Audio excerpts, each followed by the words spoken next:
काव्या आज बहुत खुश थी क्योंकि उसकी भाभी सुनैना माँ बनने वाली थी। उनके पेट में 4 महीने का बच्चा था। काव्या अपने भैया और भाभी की बहुत ही लाडली थी। सुनैना ने भी काव्या को कभी माँ की कमी महसूस नहीं होने दी। उसने बहुत ही अच्छे से काव्या का ध्यान रखा। और अब बारी थी काव्या की, अपनी भाभी का ध्यान रखने की। एक दिन सुनैना रसोई में काम कर रही थी और अचानक वह बेहोश हो गई। काव्या भी वहीं पर अपनी भाभी का हाथ बटा रही थी। उसने तुरंत अपने भैया को फोन किया और उनसे कहा, भैया, आप हॉस्पिटल पहुंचे। मैं भाभी को हॉस्पिटल लेकर जा रही हूँ। पता नहीं भाभी को क्या हुआ है। वह बेहोश हो गई है। उन्हें होश नहीं आ रहा है। भैया, आप जल्दी से हॉस्पिटल पहुंचे। हम लोग निकलते हैं। काव्या ने तुरंत अपने पापा को आवाज लगाई और फिर पापा की मदद से भाभी को गाड़ी में बिठाया और हॉस्पिटल के लिए निकल गई। काव्या को गाड़ी चलानी आती थी, इसलिए उसने एम्बुलेंस को नहीं बुलाया। खुद ही अपनी भाभी को लेकर हॉस्पिटल पहुंची। डॉक्टर ने जब सुनैना को देखा तो उन्होंने बताया कि सुनैना के शरीर में खून की बहुत कमी है और वह 4 महीने की गर्भवती भी है। इसलिए आपको सुनैना का बहुत ही ज्यादा ध्यान रखना पड़ेगा। अर्जुन भी हॉस्पिटल पहुंच चुका था। वह बहुत ही घबराया हुआ था। काव्या भी डॉक्टर से बात कर रही थी। उसके पापा ने उसे बताया, बेटा, बहू अब ठीक है। तू बिल्कुल भी चिंता मत कर। उसे होश आ गया है और काव्या भी डॉक्टर से बात कर रही है। अर्जुन सुनैना को देखकर डॉक्टर के पास चला गया। डॉक्टर ने अर्जुन को भी सब कुछ बता दिया जो उन्होंने काव्या को बताया था। डॉक्टर ने अर्जुन को साफ साफ कह दिया था कि सुनैना को किसी भी प्रकार का तनाव नहीं होना चाहिए, क्योंकि उनकी गर्भावस्था में बहुत ही समस्या है। सुनैना के पास हर समय कोई ना कोई रहना चाहिए। उसे बिल्कुल भी अकेला मत छोड़ना। काव्या ने डॉक्टर से कहा, डॉक्टर साहब, आप बिल्कुल भी चिंता मत कीजिए। मैं भाभी को बिल्कुल भी अकेला नहीं छोड़ूंगी। आपने जो भी बताया है, आपकी हर बात का मैं ध्यान रखूंगी। चारों हॉस्पिटल से घर वापस आ गए। अर्जुन सुनैना को लेकर अपने कमरे में चला गया और काव्या चाय बनाने के लिए रसोई में चली गई। सुनैना को अस्पताल आने जाने में बहुत ही ज्यादा थकान हो गई थी। कमजोरी भी बहुत लग रही थी। इसलिए वह जैसे ही बिस्तर पर लेटी, तुरंत ही सो गई। अर्जुन थोड़ी देर तक सुनैना के सिर पर हाथ फेरता रहा और फिर उसके बाद वह नीचे हॉल में आ गया। हॉल में उसके पापा रमेश जी बैठे हुए थे। तब तक काव्या भी सबके लिए चाय लेकर आ गई। तीनों चाय पीते पीते आपस में बातें करने लगे। तभी अर्जुन ने कहा, पापा, मुझे लगता है घर में अब एक काम वाली रख लेनी चाहिए, क्योंकि सुनैना को डॉक्टर ने पूरी तरह से आराम करने के लिए कहा है और काव्या अकेले घर को कैसे संभालेगी। रमेश जी बोले, बेटा, जैसा तुम्हें सही लगे वैसा ही कर लो। जो भी हो, बस सुनैना बहू को किसी भी प्रकार का तनाव नहीं होना चाहिए, क्योंकि वह मेरे लिए बहू नहीं, मेरी बेटी है, बिल्कुल काव्या की तरह। उसने अपने सारे फर्ज बहुत ही अच्छे से निभाए। मेरी बेटी काव्या को उसने कभी भी परेशान नहीं किया। बिल्कुल एक माँ की तरह प्यार करती है। अब हमारी बारी है उसकी देखभाल करने की। अर्जुन ने घर पर एक बाई रख ली थी, जो घर का झाड़ू पोछा और बर्तन करती थी। रसोई का काम तो काव्या खुद ही संभाल लेती थी और अपनी भाभी का भी ध्यान बहुत अच्छे से रख रही थी। कभी कभी सुनैना बेड पर लेटे लेटे बोर हो जाती थी, तो वह किचन में काम करने के लिए आ जाती थी, जिसकी वजह से काव्या ऐसे गुस्सा हो जाती थी जैसे वह सुनैना की ननद नहीं, बल्कि उसकी सास हो। काव्या की बातें सुनकर रमेश जी और अर्जुन मुस्कुराने लगते थे और काव्या को चिढ़ाने के लिए उससे कहते, काव्या, तुम सासू माँ होने का फर्ज बहुत अच्छी तरह से निभा रही हो। काव्या इस बात से बहुत ही ज्यादा चिढ़ जाया करती थी और फिर वह अपने भैया की शिकायत करने के लिए सुनैना भाभी के पास पहुंच जाती थी। फिर सुनैना अर्जुन की बहुत अच्छे से क्लास लगाती थी। यह देखकर काव्या बहुत ही खुश हो जाती थी। इसी तरह धीरे धीरे करके हंसी खुशी से दिन गुजर रहे थे। सब कुछ बहुत अच्छे से जा रहा था। रमेश जी काव्या के लिए लड़का देख रहे थे। वह मन ही मन में सोच रहे थे कि कोई अच्छा लड़का मिल जाए तो काव्या की शादी तय कर दें। लेकिन उसकी शादी जब सुनैना बहू को बच्चा हो जाएगा, उसके बाद ही करेंगे। फिर पापा के एक दोस्त ने लड़का बताया, जिसका नाम विवेक था और वह अर्जुन के ही ऑफिस में काम करता था। इसलिए अर्जुन भी उसे बहुत अच्छी तरह से जानता था। लेकिन कभी कभी होता है ना, हमें जैसा दिखाई देता है वैसा नहीं होता। काव्या की शादी तय हो जाती है। सभी लोग बहुत ही खुश थे। रमेश जी ने विवेक के परिवार वालों को साफ साफ बता दिया था कि जब तक उनकी सुनैना बहू को बच्चा नहीं हो जाता, तब तक वह शादी नहीं कर सकते। इस बात के लिए विवेक के परिवार वाले भी राजी हो गए, क्योंकि विवेक का भी घर बन रहा था। इसलिए उन लोगों को भी थोड़ा सा समय चाहिए था। अर्जुन और विवेक की अब पहले से ज्यादा दोस्ती हो गई थी। वह लोग कभी कभी अब बाहर भी जाने लगे थे।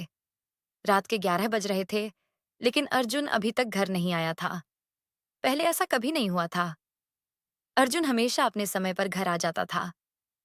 काव्या ने सुनैना को खाना खिला दिया था और दवाइयां दे दी थीं, जिसकी वजह से सुनैना को नींद आने लगी और वह सो गई। रमेश जी भी सो गए थे, लेकिन काव्या अपने अर्जुन भैया का इंतजार कर रही थी। लगभग 12 बजे होंगे, तभी दरवाजे पर बेल बजी।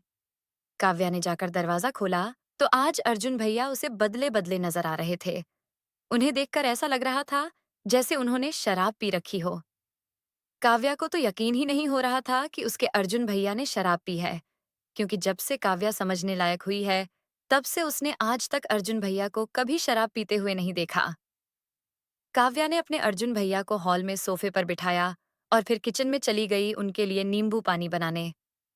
काव्या ने अर्जुन को नींबू पानी पिलाया, जिसकी वजह से थोड़ी देर में उनका थोड़ा सा नशा कम हुआ और वह वहीं सोफे पर सो गए। काव्या को अब बहुत ज्यादा चिंता होने लगी थी कि अगर उसकी सुनैना भाभी को पता चल गया कि अर्जुन भैया शराब पीकर आए थे, तो भाभी को बहुत ही गहरा सदमा लगेगा। वह उसे बर्दाश्त नहीं कर पाएंगी, और फिर अभी तो डॉक्टर ने उन्हें तनाव लेने के लिए मना भी किया है। काव्या को नींद नहीं आ रही थी। वह इधर उधर करवट बदल रही थी। सुबह के 5 बज गए। वह हॉल में गई और उसने अर्जुन को उठाया। अर्जुन उठ गया और फ्रेश होकर हाथ मुंह धोकर हॉल में आ गया। सुनैना और रमेश जी अभी तक सो रहे थे, क्योंकि सभी लोग सुबह 6 बजे उठते थे। अर्जुन काव्या से नजरें नहीं मिला पा रहा था, क्योंकि वह समझ गया था कि काव्या जान गई है कि कल वह शराब पीकर आया था। काव्या ने अर्जुन से कहा, भैया, आपको याद है ना, डॉक्टर ने आपसे क्या कहा था? अगर भाभी ने किसी भी बात का तनाव लिया, तो भाभी और उनके होने वाले बच्चे दोनों की जान को खतरा हो सकता है। फिर आपने इतना बड़ा कदम कैसे उठाया? आपने शराब को हाथ भी कैसे लगाया, जबकि आप बहुत अच्छी तरह से जानते हैं कि भाभी को शराब पीने वाले लोग बिल्कुल भी पसंद नहीं हैं। वह नफरत करती है उन लोगों से जो शराब पीते हैं। आपको याद है ना, जब हम लोग पहली बार भाभी को देखने गए थे, तो उनका सबसे पहला सवाल यही था कि आप कोई गलत काम तो नहीं करते, शराब तो नहीं पीते, क्योंकि इस शराब के कारण ही उन्होंने अपना एक भाई खोया था। अब आप खुद ही सोचिए, अगर उन्होंने आपको इस हालत में देख लिया होता, तो उन पर क्या बीतती? अर्जुन ने कहा, काव्या, मुझे नहीं पता, ये सब कैसे हुआ? मैं तो विवेक के साथ बस बाहर खाना खाने गया था। वहां पर उसके कुछ दोस्त आए हुए थे। शायद उन लोगों ने कोल्ड ड्रिंक में कुछ मिला दिया था, या फिर मेरे खाने में कुछ ऐसा वैसा किया था। ये सुनते ही काव्या के पैरों तले से जमीन ही खिसक गई कि विवेक के साथ होते हुए उसके भैया के साथ इतना सब कुछ कैसे हो गया। काव्या के दिमाग में शक ने जन्म ले लिया था कि कहीं विवेक शराब तो नहीं पीता, वह कोई गलत काम तो नहीं करता। काव्या ने अपने भैया से साफ साफ कह दिया था, भैया, आज जो हो गया सो हो गया। मैं ये बात भाभी और पापा को नहीं बताऊंगी, लेकिन अगली बार अगर गलती से भी कुछ ऐसा हुआ, तो फिर पापा ही आपको समझाएंगे। और आपको कोल्ड ड्रिंक और शराब में कोई फर्क नजर नहीं आया? इतने तो बेवकूफ नहीं हैं आप। अर्जुन चुपचाप वहां से अपने रूम में चला गया। रूम में पहुंचकर अर्जुन ने सुनैना को प्यार से जगाया। सुनैना ने कहा, अरे अर्जुन, आज तुम बहुत जल्दी उठ गए। क्या हुआ? सब ठीक तो है ना? और कल रात में कोई मीटिंग थी क्या? आप 10 बजे तक घर नहीं आए थे। अर्जुन ने कहा, हाँ सुनैना, कल एक मीटिंग थी, इसलिए मुझे घर आने में बहुत लेट हो गया था। काव्या सुनैना की दवा लेकर आई थी, जो सुबह खाली पेट खानी होती थी। सुनैना ने जब काव्या को देखा तो वह समझ गई कि काव्या आज कुछ उदास सी है। जरूर घर में कुछ न कुछ हुआ है। सुनैना ने कहा, काव्या, क्या हुआ? आज तुम सही से सोई नहीं क्या? तुम्हारा चेहरा बहुत उतरा हुआ है। सब ठीक तो है ना? काव्या ने कहा, हाँ भाभी, सब ठीक है। आप बिल्कुल भी परेशान मत हो। बस पता नहीं क्यों, कल रात में सही से नींद नहीं आई। इस पर सुनैना ने काव्या की चिंता करते हुए कहा, दिन भर तो मेरी देखभाल और घर के काम करने में दौड़ती रहती हो, तो थकान तो हो ही जाएगी। इसलिए तो मैं कहती हूँ कि थोड़ा बहुत मुझे भी काम करने दिया करो। लेकिन तुम और पापा जी मानते ही नहीं हो मेरी बात। काव्या ने कहा, अरे भाभी, चिंता मत करो। बस कुछ ही दिनों की और बात है। फिर तो सब ठीक हो ही जाएगा। लगभग 1 महीना हो गया और इस 1 महीने में अर्जुन ने कभी शराब नहीं पी। तो काव्या को अपने अर्जुन भैया पर यकीन हो गया था कि शायद गलती से उन्होंने शराब पी ली होगी उस बार। धीरे धीरे करके इसी तरह से दिन गुजरते चले गए और सुनैना ने एक प्यारे से बेटे को जन्म दिया। घर में सभी लोग बहुत ही खुश थे। रमेश जी ने घर में अपने पोते के आने की खुशी में एक छोटी सी पार्टी रखी थी, जिसमें अर्जुन ने अपने दोस्तों और विवेक के परिवार वालों को भी बुलाया था। काव्या ने अपने भतीजे का नाम रखा था आरव, जो सबको बहुत ही पसंद आया था। सबने पार्टी में बहुत ही आनंद लिया। सभी लोग अपने अपने घर वापस चले गए और विवेक भी अपने परिवार के साथ घर वापस चला गया। सभी लोग घर में बहुत ही खुश थे। रमेश जी जब आरव को लेने की कोशिश करते तो उनके हाथ कांपने लगते थे, क्योंकि आरव बहुत ही छोटा सा था। सबसे छोटी काव्या ही थी जब रमेश जी ने उसे अपनी गोद में लिया था। उसके बाद से तो उन्होंने कभी किसी बच्चे को गोद में नहीं लिया, इसलिए उन्हें आरव को लेने में बहुत डर लगता था। लेकिन फिर धीरे धीरे करके रमेश जी की आदत हो गई। आज आरव पूरे 1 महीने का हो गया था, इसलिए काव्या ने उसका पहला महीना जन्मदिन मनाया। काव्या जब घर में ऐसे छोटे मोटे उत्सव किया करती तो सुनैना बहुत ही खुश हो जाती थी, और कभी कभी तो उसकी आंखों में आंसू आ जाते थे, ये सोचकर कि अब काव्या उसे छोड़कर चली जाएगी। तो काव्या उससे कहती, भाभी, आप इतना परेशान मत हुआ करो। मैं कौन सा बहुत दूर जा रही हूँ। आप बिल्कुल भी चिंता मत करो। मैं आती जाती रहूंगी और फिर आप भी आ जाया करना। और फिर ननद भाभी दोनों आंसू बहा लिया करती। आज फिर से 10 बज गए थे, लेकिन अर्जुन अभी तक घर नहीं आया था। इसलिए काव्या को चिंता होने लगी थी और सुनैना भी जाग रही थी। अर्जुन 11 बजे घर वापस आया तो सुनैना ने दरवाजा खोला और अर्जुन को नशे की हालत में देखकर वह वहीं जमीन पर धम्म से बैठ गई। आज तो उसके पैरों तले से जमीन ही खिसक गई थी। उसने तो कभी सपने में भी नहीं सोचा था कि अर्जुन शराब पीकर आएगा। भाभी ने उस समय कुछ भी नहीं कहा और वह चुपचाप अपने कमरे में चली गई और दरवाजा अंदर से बंद कर लिया। अर्जुन भी बाहर सोफे पर ही सो गया। अगले दिन सुबह रमेश जी बाहर आए तो उन्होंने देखा अर्जुन सोफे पर सो रहा था। उन्होंने काव्या से पूछा, अर्जुन, यहाँ सोफे पर क्यों सो रहा है? तो काव्या ने अपने पापा को सारी बात बता दी, जिसकी वजह से रमेश जी अर्जुन पर बहुत ही ज्यादा गुस्सा हुए और अर्जुन वहां से उठकर चुपचाप अपने कमरे में चला गया। सुनैना ने दरवाजा खोल दिया था। जैसे ही अर्जुन कमरे के अंदर गया, सुनैना ने पूछा, अर्जुन, आपसे मैं कुछ पूछना चाहती हूँ। उसका मुझे सीधा सीधा जवाब देना। ऐसी कौन सी समस्या आ गई थी जिसकी वजह से आपको शराब पीनी पड़ी? तो अर्जुन ने कहा, सुनैना, ऐसा कुछ भी नहीं है। वह तो बस दोस्तों के साथ थोड़ी सी। अर्जुन अभी तक अपनी बात पूरी भी नहीं कर पाया था कि सुनैना ने बीच में ही बोल दिया, अर्जुन, अब ऐसे कौन से तुम्हारे दोस्त बन गए जिनके साथ तुम शराब पीने लगे? आज तक तो तुमने कभी ऐसा नहीं किया। अर्जुन के पास सुनैना के प्रश्न का अब कोई भी जवाब नहीं था, इसलिए वह तौलिया लेकर बाथरूम में चला गया और सुनैना भी बाहर आ गई।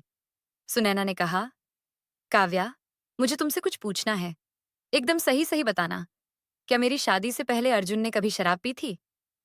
इस पर काव्या ने कहा, भाभी, भैया ने कभी शराब नहीं पी। यह कल दूसरी बार था जब वह शराब पीकर आए थे। सुनैना ने पूछा, दूसरी बार? पहली बार कब पी थी? तो काव्या ने फिर उस दिन के बारे में बताया। अब सुनैना को बहुत ही ज्यादा चिंता होने लगी थी। काव्या ने विवेक को फोन किया। विवेक भैया, 2 बार तुम्हारे साथ बाहर गए और दोनों बार वह शराब पीकर आए। ऐसा क्या हुआ है तुम लोगों के बीच? लेकिन विवेक ने काव्या को कुछ भी नहीं बताया, इसलिए काव्या को बहुत ही ज्यादा गुस्सा आ गया था। वह अपने पापा के पास गई और उनसे कहा, पापा, आज मैं आपसे कुछ कहना चाहती हूँ। तो रमेश जी ने कहा, बेटा, बताओ, क्या हुआ? ऐसा कभी हुआ है तुमने कुछ कहा हो और मैंने तुम्हारी बात न मानी हो? काव्या ने कहा, पापा, मैंने कई बार देखा है, क्योंकि भैया 2 बार विवेक के साथ गए और दोनों बार भैया शराब पीकर आए। अर्जुन विवेक से मिलता रहा और अक्सर शराब के नशे में घर आता रहा। अब सुनैना अंदर ही अंदर घुटने लगी थी। उसे समझ में नहीं आ रहा था कि वह क्या करे। एक दिन उसने काव्या से कहा, काव्या, मुझे नहीं लगता मैं ज्यादा दिनों तक जी पाऊंगी। अगर मुझे कुछ हो जाता है तो मेरे आरव का ध्यान रखना। उसे कभी अकेला मत छोड़ना। तुम उसे कभी यह मत बताना कि वह तुम्हारा बेटा नहीं। हमेशा उसे अपना बेटा ही बताना।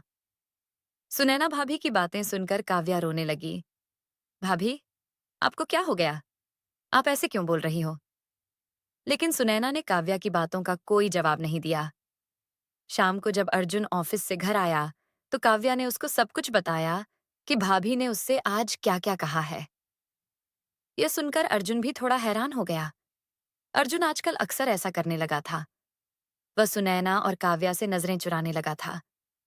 अचानक से रात में सुनैना की तबीयत बहुत ज्यादा खराब हो गई और जब तक उसे अस्पताल लेकर पहुंचते, तब तक सुनैना ने रास्ते में ही दम तोड़ दिया और वह अपने छोटे से बच्चे आरव को रोता हुआ छोड़कर इस दुनिया से चली गई। अर्जुन ने तो कभी सपने में भी नहीं सोचा था कि ऐसा कुछ भी हो सकता है।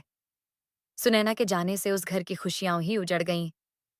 काव्या ने किसी तरह से आरव को संभाल लिया था। वह 4 महीने का हो गया था। अर्जुन अब और ज्यादा शराब पीकर आने लगा और एक दिन वह ऑफिस से घर आ रहा था तो पता चला कि रास्ते में उसका भयंकर एक्सीडेंट हो गया और उसने वहीं पर दम तोड़ दिया। 2 महीने के अंदर 2 मौतें। रमेश जी और काव्या पूरी तरह से टूट गए थे। उन्हें कुछ भी समझ में नहीं आ रहा था कि वह क्या करें। अब रमेश जी की भी तबीयत खराब रहने लगी थी, इसलिए उन्होंने सोचा कि जल्द से जल्द वो काव्या की शादी कर देंगे।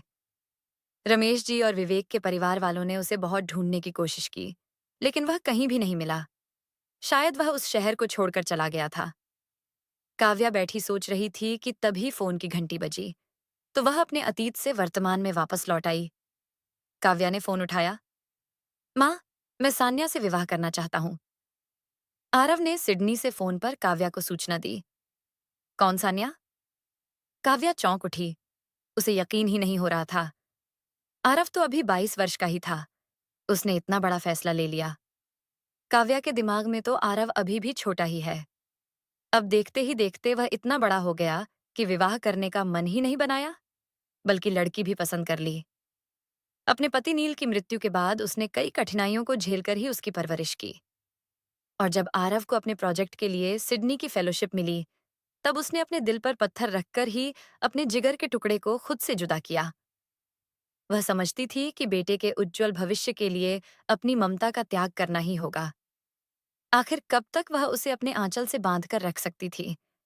अब तो उसके पंखों में भी उड़ान भरने की क्षमता आ गई थी। अब वह भी अपने जीवन के महत्वपूर्ण फैसले लेने में समर्थ था। उसने अपने बेटे की पसंद को वरीयता दी और फौरन हाँ कर दिया। आरव को अपनी माँ पर पूरा यकीन था कि वे उसकी पसंद को नापसंद नहीं करेंगी। सान्या भी सिडनी में उसी के प्रोजेक्ट पर काम कर रही थी। वहीं दोनों की मुलाकात हुई, जो बाद में प्यार में बदल गई। दोनों ने विवाह करने का मन बना लिया। सान्या के माता पिता ने इस रिश्ते को स्वीकार कर लिया। काव्या ने आरव से सान्या की फोटो भेजने को कहा तो उसे जल्द ही मिल गई। फोटो देखकर वह निहाल हो गई। कितनी प्यारी बच्ची है। आत्मविश्वास से भरी हुई, होठों पर किसी को भी जीत लेने वाली हंसी। सान्या की हंसी ने काव्या के बिसरे हुए अतीत को जीवंत कर दिया। कितनी प्यारी पहचानी हुई हंसी है। तो क्या सान्या विवेक की बेटी है? नहीं नहीं, ऐसा कैसे हो सकता है? हो सकता है ये मेरा भ्रम हो। उसने फोटो पलटकर देखा तो सान्या शर्मा लिखा हुआ था। उसका शक यकीन में बदल गया। वह अचंभित थी कि नियति ने उसे कहां से कहां लाकर खड़ा कर दिया। किस प्रकार वह प्रतिदिन सान्या के रूप में विवेक को देखा करेगी, जो कहीं न कहीं उसके भाई भाभी का कातिल है। लेकिन वह आरव को मना भी तो नहीं कर सकती थी, क्योंकि सान्या आरव का प्यार है, जिसे छीनने का उसे कोई हक भी नहीं है। सो इस शादी को मना करने का कोई समुचित आधार भी तो नहीं था। वह बेटे को क्या कारण बताती कि सान्या के पापा ने उसको धोखा दिया था? उसका बदला सान्या से लेने का कोई औचित्य भी नहीं बनता था। आखिर उसका अपराध भी क्या था? आरव और सान्या एक दूसरे के लिए तड़पें, ये उसे मंजूर नहीं था। अब उसका मन उससे छलावा कर रहा था। सान्या की फोटो देखते ही लगता मानो विवेक ही सामने खड़ा होकर मुस्कुरा रहा हो। विवेक ने न जाने कब चुपके से उसके और उसके भाई के जीवन में प्रवेश किया था। ऐसे कैसे धोखा दे सकता है? वह खुद से ही सवाल करती। विवेक के पापा बहुत ही लज्जित थे और हाथ जोड़कर काव्या के परिवार से अपने बेटे के धोखे की माफी मांग रहे थे। लेकिन अब इन बातों से फायदा भी क्या था? निराशा के अंधकार में वह नई राह तलाशने की कोशिश करती। वह अंधेरों में भटक कर रह जाती थी। काव्या ने आरव को अपने बेटे की तरह पाला, जैसा कि उसकी भाभी ने उससे कहा था। वह अपने आप को दुनिया की सबसे खुशहाल स्त्री समझने लगी थी, क्योंकि नील का बेशुमार प्यार और आरव की किलकारियों ने वह अपने अतीत के काले अध्याय को भूल चुकी थी। नील ने आरव को कभी उसके पिता की कमी महसूस नहीं होने दी, इसलिए आरव को कभी पता ही नहीं चला कि काव्या और नील उसके मम्मी पापा नहीं, बल्कि बुआ और फूफा हैं। नियति को भी देखो, वह तो काव्या पर हंस रही थी।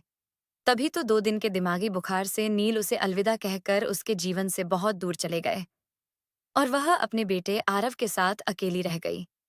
परिवार के नाम पर अब उसके पास कोई नहीं है, सिवाय आरव के। नील के ऑफिस में ही उसे नौकरी मिल गई। वह अकेले ही चल पड़ी उस डगर पर, जो नियति ने उसके लिए चुनी थी। उसे अपने पति और अपने भैया भाभी के हर उस सपने को पूरा करना था, जो उन्होंने आरव के लिए देखे थे। उसे आरव का भविष्य संवारना था। उसे आकाश की ऊंचाइयों तक पहुंचाना था। आरव था भी बड़ा ही मेधावी, सदा अव्वल रहने वाला। पीछे पलटकर उसने कभी देखा ही नहीं और लगातार तरक्की की ओर बढ़ता गया। सिडनी में आरव को फेलोशिप मिल गई थी और उसके उज्जवल भविष्य के लिए काव्या ने बिना नानुकुर किए उसे विदेश भेज दिया। वहां उसे सान्या मिली, जिससे वह विवाह करना चाहता था और जिसकी मंजूरी काव्या ने फौरन ही दे दी। उसका मन उसे भटका रहा था। यदि वास्तव में सान्या विवेक की ही बेटी हुई, तो क्या वह विवेक का सामना कर सकेगी? क्योंकि उसको देखते ही उसका दिया हुआ धोखा याद आएगा। क्यों उसने यह रिश्ता स्वीकार कर लिया? क्या वह आरव को मना कर दे इस शादी के लिए? लेकिन जब सब कुछ इतना आसान भी तो नहीं था। यदि आरव ने इनकार का कारण पूछा, तब क्या वह अपने ही मुंह से अपने अतीत को बयां कर सकेगी, जिसने उसके जीवन के मायने ही बदल दिए थे? विवेक की बेटी को क्या वह दिल से स्वीकार कर सकेगी? कहीं ऐसा ना हो कि विवेक के प्रति उसके गुस्से का शिकार वह मासूम बच्ची बने। नहीं नहीं, विवेक का बदला वह सान्या से कैसे ले सकती है? वह बेटे का दिल भी तो नहीं तोड़ सकती थी। उसने आरव को फोन किया। हेलो आरव। दूसरी तरफ से आरव का स्वर उभरा। बेटा, तुम सान्या से शादी करके इंडिया आ जाओ। मैं यहाँ पर ग्रैंड रिसेप्शन दे दूंगी, ताकि सभी रिश्तेदारों से बहू का परिचय भी हो जाए। और हाँ, सान्या के माँ पापा को विशेष निमंत्रण दे देना। आरव और सान्या का रिसेप्शन सचमुच बड़ा ही शानदार था। सभी नाते रिश्तेदार व सगे संबंधी इकट्ठे हुए थे। काव्या गेट पर सभी का स्वागत कर रही थी। तभी विवेक अपनी पत्नी के साथ आता दिखा। उसने हाथ जोड़कर दोनों का स्वागत किया। उसके होंठों पर मुस्कुराहट थी। वह ऐसा प्रदर्शित कर रही थी मानो वह विवेक को पहचानती ही नहीं है। लेकिन विवेक उसे देखकर अचकचा गया और धीरे से बोला, काव्या, तुम। विवेक की बात को अनसुना करके काव्या दूसरे मेहमानों की ओर बढ़ चली। खिसियाया हुआ विवेक उसे बार बार आते जाते देखता रहा, लेकिन वह उससे किनारा कर रही थी। विवेक को बात करने का वह कोई मौका ही नहीं दे रही थी। वह सान्या के साथ घूम फिरकर सभी मेहमानों से मिल रहा था। काव्या भी सबसे अपनी बहू का परिचय करा रही थी। साथ ही उसकी तारीफों के पुल भी बांधती जा रही थी। सभी मेहमान विदा हो गए। रह गए बस विवेक और उसकी पत्नी प्रिया। अब वह उनकी ओर मुखातिब हुई। कहिए, कैसा लगा सारा इंतजाम आप लोगों को? अपनी ओर से तो मैंने कोई भी कसर नहीं छोड़ी, प्रिया ने कहा।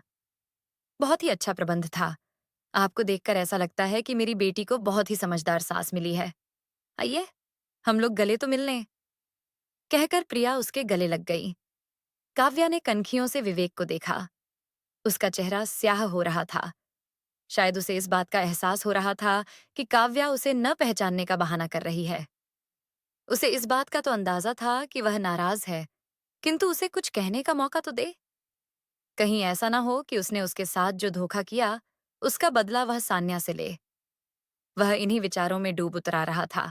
उन लोगों के रुकने की व्यवस्था काव्या ने अपने घर के गेस्ट रूम में ही की थी। रात्रि के 2 बज रहे थे। काव्या की आंखों में नींद नहीं थी। वह अतीत के सागर में गोते लगा रही थी। क्यों किया विवेक ने मेरे साथ ऐसा? और इन 20 वर्षों में उसने एक बार भी यह जानने की कोशिश नहीं की कि हम लोगों का क्या हाल हुआ। भैया भाभी की मौत के बाद हम लोग जी भी हैं या नहीं। मैंने तो उससे बदला लेने की ठान ली थी, लेकिन मेरे पापा ने मेरी शादी कर दी और नील ने आरव को खुले दिल से अपनाया। तो फिर मेरे जीवन में एक बार आशा का संचार हुआ, लेकिन विवेक की यादें हमेशा ही तो मन में उथल-पुथल मचाती रहीं। अपने अतीत को अपने सामने पाकर वह व्याकुल हो रही थी। इतना गहरा रिश्ता बन गया है, कैसे निभेगा? अब तो बार-बार विवेक से आमना-सामना होगा और जब-जब उससे नजरें मिलेंगी, मुझे मेरे भैया-भाभी का चेहरा याद आएगा। वह बेचैन होकर अपने घर के लॉन में टहल रही थी। तभी विवेक ने पीछे से आकर उसे चौंका दिया। "आप यहाँ इस समय क्यों आए हैं?" उसका स्वर कठोर था। विवेक ने कहा, "काव्या, एक बार, बस एक बार मुझे अपना पक्ष साफ करने दो। फिर मैं कभी भी तुमसे कुछ भी नहीं कहूंगा। मैं तुमसे क्षमा भी नहीं मांगूंगा, क्योंकि जो मेरी मजबूरी थी, उसे मैं अपना अपराध नहीं मानता हूं।" काव्या ने कहा, "कैसी मजबूरी? कौन सी मजबूरी? मैं कुछ भी सुनना नहीं चाहती हूं।" काव्या ने अपने कमरे की ओर कदम बढ़ाए। विवेक ने कहा, "रुको काव्या, एक बार मेरी बात तो सुन लो। मेरे सीने पर जो ग्लानि का बोझ है, वह उतर जाएगा।" काव्या ठिठक कर खड़ी हो गई। विवेक ने कहा, "कहिए, क्या कहना है? कहाँ से शुरू करूं? कुछ समझ में नहीं आ रहा है।" वह बहुत ही झिझक रहा था। काव्या ने कहा, "देखिए, आपको जो भी कहना है, जल्दी से कह दीजिए। कोई आ जाएगा तो आपकी किरकिरी हो जाएगी।" काव्या ने कदम आगे बढ़ाने का उपक्रम किया। विवेक ने कहा, "सुनो काव्या, जिस दिन तुम अपनी सुनैना भाभी को हॉस्पिटल दिखाने गई थी, उसके कुछ दिनों के बाद ही तुम्हारे भैया को पता चला कि उनको कैंसर है। अर्जुन ने जब मुझे बताया था, तो मुझे यकीन ही नहीं हो रहा था और वह सुनैना को बताकर उसे तनाव नहीं देना चाहता था, क्योंकि डॉक्टर ने साफ-साफ मना किया था। इसलिए यह बात अर्जुन ने सिर्फ मुझे बताई थी। उसे यह बर्दाश्त नहीं हो रहा था कि वह अपनी सुनैना, अपने छोटे से बच्चे और अपने परिवार को छोड़कर चला जाएगा। उसे 3rd स्टेज का कैंसर था, जिसका इलाज संभव नहीं था। इसलिए वह कभी-कभी शराब पीने लगा था, जब वह बहुत ही ज्यादा परेशान हो जाता। फिर जब सुनैना भाभी उसे अकेला छोड़कर इस दुनिया से चली गई, तो वह और भी टूट गया। और फिर एक दिन मुझे खबर मिली कि अर्जुन का एक्सीडेंट हो गया है। इसलिए मैं बहुत ज्यादा डर गया था और यह शहर छोड़कर चला गया। मेरी गलती सिर्फ इतनी थी, काव्या, मैंने उस समय तुम्हारा साथ छोड़ दिया, जब तुम्हें मेरे साथ की सबसे ज्यादा जरूरत थी। काव्या, मैंने सब कुछ हूबहू बता दिया। हो सके तो मुझे क्षमा कर देना। सान्या मेरी इकलौती बेटी है। उसे अपनी बेटी ही समझना। मेरा बदला उससे न लेना। इतना कहकर विवेक चुप हो गया। काव्या ने कहा, "ठीक है, विवेक, जो हुआ, सो हुआ। सान्या आपकी बेटी ही नहीं, अब मेरी बहू भी है। मेरी कोई बेटी नहीं है। उसने मेरी यह साथ पूरी की है। अब आप अपने कमरे में सोने जाइए। प्रिया जी जाग जाएंगी। आपको न पाकर परेशान हो जाएंगी।" कहकर काव्या अपने कमरे की ओर मुड़ गई। विवेक भी चुपचाप अपने कमरे की ओर चला गया। इस प्रकार एक बिसरी हुई कहानी का खात्मा हो गया। पर विवेक के मन में आज भी अपराध बोध था। काव्या 20 वर्षों से जिस हल्की आंच पर सुलग रही थी, वह आज बुझ गई। काव्या ने अपनी बहू सान्या को बेटी की तरह प्यार दिया और उसे कभी किसी चीज की तकलीफ नहीं होने दी। विवेक और प्रिया भी बहुत खुश थे कि उनकी बेटी अपनी ससुराल में खुश है। आशा करती हूँ आपको हमारी कहानी अच्छी लगी होगी। अगर आपको हमारी कहानी अच्छी लगी तो वीडियो को लाइक और शेयर करें। चैनल को सब्सक्राइब करें। वीडियो देखने के लिए आपका धन्यवाद।